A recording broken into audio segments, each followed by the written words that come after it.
Preparing for a potential earthquake and knowing what to do during an earthquake can save your life. This video will go over things to consider and actions to take before an earthquake, during an earthquake, and after an earthquake.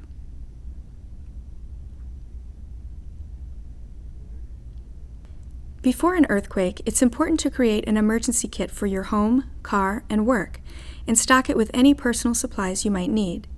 To get you started, the library's safety and security team has supplied every employee with a whistle, safety light stick, water pouch, mask, flashlight, hard hat, and an emergency go bag. It's a good idea to include some additional items like a sturdy pair of walking shoes and socks, a first aid kit, jacket, hat, sunblock, flashlight, and snack bars. You can find detailed lists of recommended basic disaster supplies specific to your home or car emergency needs online at www.ready.gov. Be sure to store your library-issued hard hat, flashlight, emergency kit, and other emergency supplies at your workstation for easy access.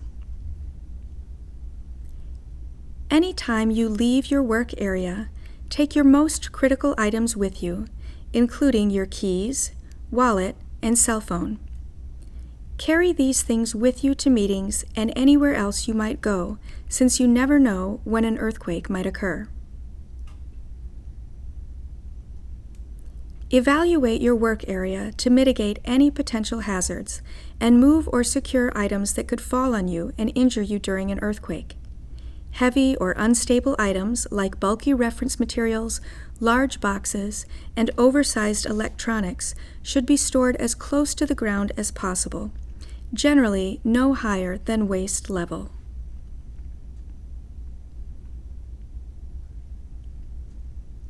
Have a personal or family emergency plan in place that includes identifying an out-of-state contact that you and your loved ones can check in with if local communication is interrupted.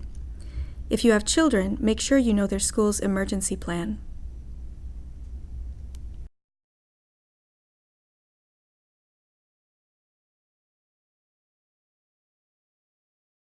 As soon as you feel an earthquake, drop to the ground, take cover under your desk or a sturdy piece of furniture, and hold on to it in case things move. An earthquake can occur at any time, so it's important to consider some of your most frequent surroundings and think about your best options for safe shelter. Do not try to run out of a building during the shaking. Trying to run in an earthquake is dangerous because the ground is moving and you can easily trip or be injured by falling debris or glass, especially near building entrances and outer walls. If you are inside, stay inside and take cover. If you are outside, move away from buildings and utility wires. If you can't find anything to use for cover, drop to the ground and protect your head and neck with your arms.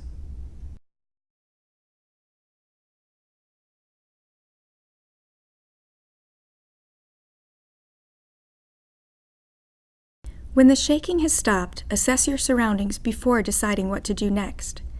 If it seems safe to move from your location, quickly leave the building through the nearest safe exit.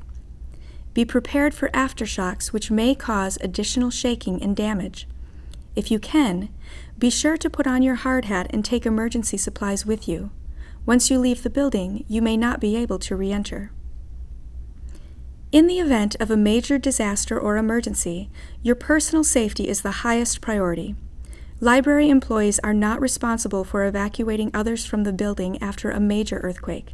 Simply use your best judgment in responding to the emergency, taking responsibility first for your own safety.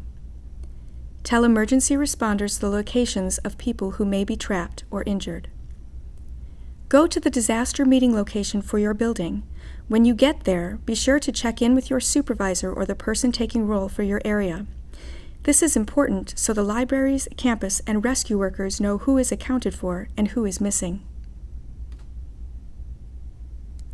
For Geisel Library, the disaster meeting location is the grassy area south of the building and west of Library Walk, between the classes of 1973 and 1978 cement blocks. For the Biomedical Library, the disaster meeting location is the West Lawn, between Biomed and the Cell and Molecular Genetics building.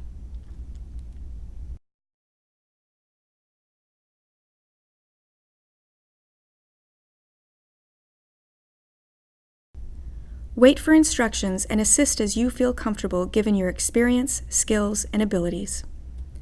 If you feel you must leave campus, be sure to let others know where you are going and how you intend to get there. Consider that roads and freeways may be impassable and you may be safer staying where you are. Let's take a minute to quickly review what you've learned. Before an earthquake, put together an emergency kit or go bag and keep it at your work area. Always take your keys, wallet, and cell phone with you when you leave your desk. Secure your work area. Have a personal or family plan with an out-of-state contact. Review the library's emergency management plan. During an earthquake, drop, take cover, and hold on until the shaking stops. Don't leave your cover until the shaking has stopped and you've determined it's safe to move. After a major earthquake, use the nearest safe exit and report to your disaster meeting location.